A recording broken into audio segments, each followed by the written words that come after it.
मित्रों नमस्कार। उम्मीद है आप सभी अच्छे होंगे। कोविड के पीरियड में मैं लंबे समय तक आपके समक्ष उपस्थित नहीं हो सका, क्षमा प्रार्थी हूँ। लेकिन इस दौरान मैंने देखा है कि आपकी बहुत सारी क्वेरी रही है। मैंने सारे क्वेरी को पढ़ा भी है, लेकिन सभी का व्यक्तिगत तौर पर जवाब देना संभव नहीं था। और सारी क्वेरी जो सबसे ज़्यादा क्वेरी जो आई है वह लैंड से रिलेटेड है, लैंड डिस्प्यूट से रिलेटेड है। तो मैं उन सारी क्वेरी का यहाँ पर एक आपका जवाब दे रहा हूँ और सभी का उत्तर मुझे लगता है कि इस लेक्चर में आपको मिल जाएगा। सबसे पहले मैंने देखा है क्वेरी है कि जमीन की रजिस्ट्री के पहले क्या क्या चीज़ों पर हम लोग ध्यान रखें। इस पर लोगों ने क्वेश्चन पूछा है। कुछ लोगों ने पूछा है कि पार्टीशन नहीं हुआ है, तब ऐसी स्थिति में क्या जमीन को लेना चाहिए या नहीं लेना चाहिए। कुछ ने यह मुझसे पूछा है कि पैटर्नल प्रॉपर्टी है, एंसेस्ट्रल प्रॉपर्टी है, और ऐसी स्थिति में उस जमीन को लेने के लिए हमें क्या करना चाहिए और क्या क्या डॉक्यूमेंट्स को देखना चाहिए।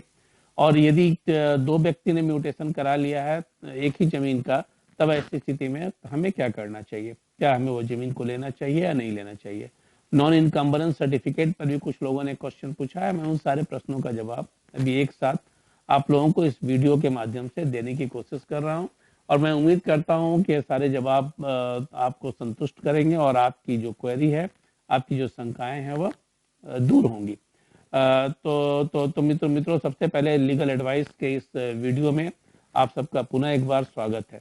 तो जब जमीन आप लेने जाते हैं, जैसा कि आप सभी को पता है, मुझे ही पता है कि जमीन एक बहुत ही वैल्यूएबल चीज है और लोगों के पूरी जिंदगी की पूंजी उसको खरीदने में लग जाती है। तो उसको खरीदने के पहले काफी सोचना समझना पड़ता है। तो मित्रों मैं पहले आपको बता दूं कि यदि आप जमीन को परचेज कर रहे हैं तो सबसे पहले यह देखें कि जमीन खतियानी है या नहीं है। यदि जमीन खतियानी है तो यह देखें कि रजिस्ट्री ऑफिस में किसी व्यक्ति ने जो उनके उस खतियान से आने वाले जो व्यक्ति हैं, उनके कोई जो लीनिएज के लोग हैं, उन लोगों ने कहीं रजिस्ट्री तो नहीं कर दी है उस चीज को। कभी कभी होता है कि खतियान में नाम किसी और का होता है, जमीन रजिस्ट्री किसी और को उनके जो वंशज होते हैं वह कर देते हैं, और दूसरे जो वंशज होते हैं, दूसरे जो लोग होते हैं उसी वंश के, वह पुनः उस जमीन को बेचने का प्रयास करते हैं खतियानी पेपर के आधार पर। तो इस चीज को जरूर आप देख लें कि यदि खतियान में नाम है भी किसी व्यक्ति का, फिर भी रजिस्ट्री ऑफिस से उस चीज को जरूर चेक कर लें। दूसरी चीज है कि आप जब उस व्यक्ति से मांगते हैं पेपर, तो इस बात का ध्यान रखें कि वह पेपर खतियानी पेपर के साथ साथ रसीद भी हो। यदि अप टू डेट रसीद है तब कोई दिक्कत नहीं, आप उस जमीन को ले सकते हैं। लेकिन अब मैं बता दूं कि कोई किसी व्यक्ति ने, जो पुश्तैनी जमीन नहीं है, जो खतियानी जमीन नहीं है, किसी व्यक्ति ने किसी से खरीदा है उस जमीन को, तब ऐसी स्थिति में क्या क्या डॉक्यूमेंट को देखना चाहिए। तो आप सबसे पहले उस व्यक्ति से मांगिए कि आप हमें रजिस्ट्री का पेपर दीजिए। और रजिस्ट्री का पेपर जब आप ले लेते हैं तो रजिस्ट्री के पेपर को सबसे पहले आप रजिस्ट्री ऑफिस में चेक कराएं कि क्या या इस पर कोई लोन वगैरह तो नहीं लिया गया है। यदि लोन लिया गया है तब ऐसी स्थिति में उस जमीन को आप हरगिज ना लें, क्योंकि वो जमीन जैसे ही वो लोन लेता है वह मॉर्गेज हो जाता है कहीं पर। और आपको ये, लेकिन यदि आपको registry office non encumbrance certificate दे देता है, मतलब कि वो जमीन साफ है, कहीं लोन पर नहीं रखी गई है, तब आप उस जमीन को ले सकते हैं।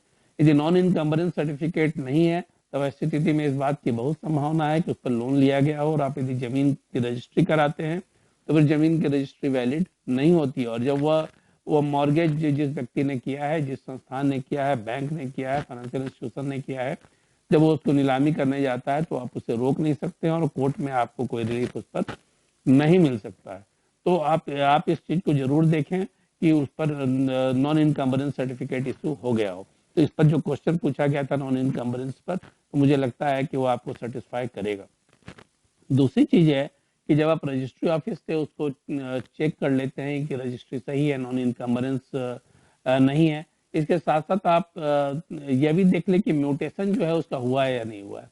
ऐसे मैं आपको बतला दूं, जब नॉन इनकम्बरेंस सर्टिफिकेट इशू होता है तो उसमें सारी चीज़ों को तो चेक किया ही जाता है, लेकिन आपको यह देखना बहुत ही ज़्यादा जरूरी है कि म्यूटेशन हुआ है या नहीं हुआ है।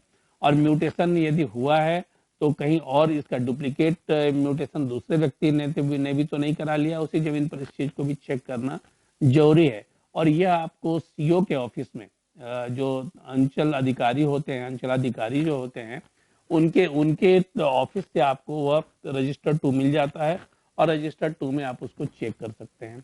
और अभी तो सारा कुछ ऑनलाइन हो गया है, तो आप यदि उस वह सारा प्लॉट नंबर, खाता नंबर और नाम यदि आप ऑनलाइन डालते हैं, तब ऐसी स्थिति में ऑनलाइन भी ये चेक हो जाता है कि वह व्यक्ति के नाम से रसीद जारी हुआ है या नहीं हुआ है, उसका म्यूटेशन हुआ है या नहीं हुआ है। यदि उस व्यक्ति के नाम से रजिस्ट्री है, उसका म्यूटेशन है, रसीद अप टू डेट कटा हुआ है, एक नॉन इनकम्बलेंस सर्टिफिकेट आपको इशू हो गया, तो आप आराम से जमीन को ले सकते हैं।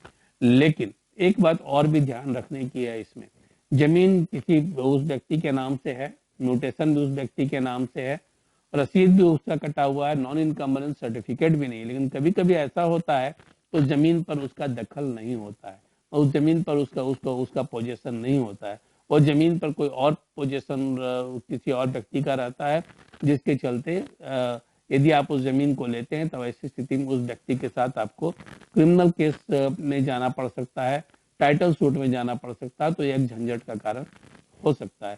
तो इस बात को आप अवश्य ध्यान रखें कि कोई व्यक्ति यदि जमीन को बेच रहा है तो इन सारे डॉक्यूमेंट्स को आप अवश्य देख लें। दूसरा है कि आप इस बात को ध्यान रखें कि जब जमीन आप ले रहे हैं, और मैंने आपको पुश्तैनी जमीन की बात की थी, तो आप इस चीज को देख लें कि उस पर कोई टाइटल सूट तो नहीं चल रहा है, कोई पार्टीशन सूट तो नहीं चल रहा है, या फिर कोर्ट में कोई विवाद तो नहीं चल रहा है। यदि कोर्ट में किसी प्रकार का विवाद चल रहा है, टाइटल सूट, पार्टीशन सूट कुछ भी यदि चल रहा है, तब ऐसी स्थिति में मेरा सलाह यह होगा कि आप उस जमीन को बिल्कुल ही नहीं खरीदें। इस बात को आप अवश्य अवश्य ध्यान रखें। दूसरा है कि प्रॉपर्टी का पार्टीशन यदि नहीं हुआ है और वह एंसेस्ट्रल प्रॉपर्टी है, तब ऐसी स्थिति में और कोई भी केस भी नहीं फाइल हुआ है, तब उस जमीन को लेने के पहले हमें क्या करना पड़ेगा। एक बात मैं आप लोगों को बतला दूं कि जमीन पर बेटा और बेटी दोनों का इक्वल राइट होता है, और इस पर कानून भी है, सुप्रीम कोर्ट के बहुत सारे जजमेंट भी हैं। तो जब भी आप जमीन को ले, कोई एक व्यक्ति यदि, जैसे मान लीजिए किसी व्यक्ति के 4 बेटे हैं और 2 बेटियां हैं, और वह व्यक्ति यदि जमीन को बेच, उसका एक भाई जमीन को बेच रहा है, तो इस बात को ध्यान रखें कि वो चारों भाई उस पर एनओसी दे और दोनों बहन उस पर एनओसी दे। यदि वह एनओसी नहीं देते हैं और वो जमीन आप परचेज कर लेते हैं, और बाद में यदि वे लोग उस पर क्लेम कर देते हैं, तो ऐसी स्थिति में आपको कोर्ट केस की तरफ जाना पड़ सकता है, और ऐसी स्थिति में आपको आपकी आपको आपको मुश्किल आ सकती है। तो म्यूटेशन होने के बावजूद भी यह दिक्कत आपको आ सकती है। तो इस बात को ध्यान रखें कि वह सारे लोगों का आपको एनओसी मिल जाए। एक बात और जो ध्यान रखने की है जमीन में, जो कि जिस पर बार बार मुझसे क्वेश्चन पूछा जा रहा है कि जमीन जो हम जब ले रहे हैं, तो जो बेटी का भी राइट है प्रॉपर्टी पर, तो बेटी राइट किस ढंग से क्लेम कर सकती है, क्या शादी के बाद भी बेटी उस राइट को क्लेम कर सकती है? तो यहाँ पर ये जान लें कि शादी के बाद भी बेटी उस राइट को क्लेम कर सकती है। अनमैरिड में तो क्लेम उसका है ही, लेकिन शादी होने के बाद भी वो उस पर क्लेम कर सकती है। और यदि वह बेटी जिंदा नहीं है तो उसके बच्चे, उसके वंशज जो है उसको क्लेम कर सकते हैं।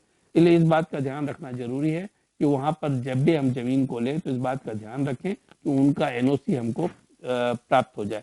तो मुझे लगता है कि ये सारी जो क्वेरी है आप लोगों की इससे ही रिलेटेड रही है।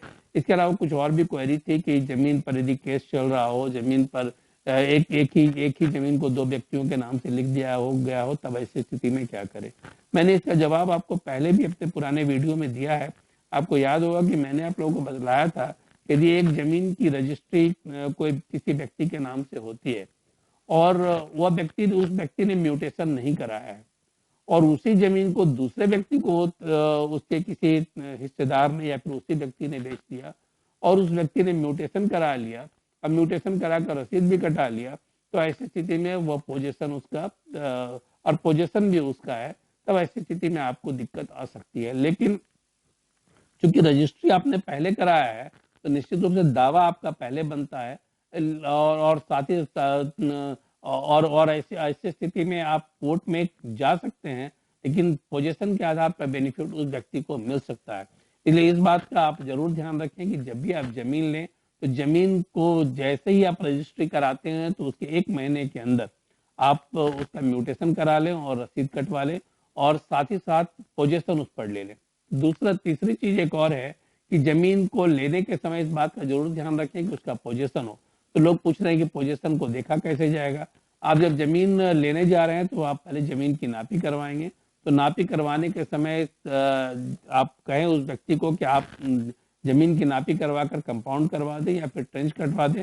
उसका कॉस्ट आप बोलिए कि मैं बियर करने को तैयार हूँ। और जो जब वह ट्रेंच कट जाता है बिना किसी विवाद के या फिर कंपाउंड हो जाता है बिना विवाद के, तो समझिए कि वह डिस्प्यूटेड लैंड नहीं है। तब ऐसी स्थिति में आप आराम से उस जमीन को परचेज कर सकते हैं। तो इन सारी बातों का आप ध्यान रखें। कुछ और व्यक्तिगत प्रश्न पूछे गए हैं कि किसी व्यक्ति ने फ्रॉड कर लिया है, किसी परिवार के व्यक्ति ने, तो उसके लिए हमें क्या करना चाहिए। तो यह सारा चीज सिविल के साथ साथ क्रिमिनल केस का मुद्दा बनता है, जिसकी चर्चा मैं अपने अगले वीडियो में करूंगा। और मित्रों, मैं आपको फिर एक बार कहूंगा, लंबे समय के बाद मैं आपके सामने उपस्थित हो रहा हूं। यदि आपने सब्सक्राइब नहीं किया है इस मेरे चैनल को, तो आप प्लीज सब्सक्राइब कर लें। और यदि सब्सक्राइब कर लिया है तो बेल आइकॉन को प्रेस कर दें, जिससे कि कोई भी नोटिफिकेशन, यदि आपको मेरा नया नोटिफिकेशन हो तो आपको मिलता रहे। इसके अलावा मित्रों, मैं आपसे एक रिक्वेस्ट करना चाहूँगा कि लगातार आप लोग मेरे पर्सनल फ़ोन पर गलती से, जो कि यूट्यूब में चला गया है, उस पर आप मुझसे प्रश्न पूछते रहते हैं। कभी कोर्ट का वक्त होता है और कभी किसी क्लाइंट के साथ मीटिंग का वक्त होता है।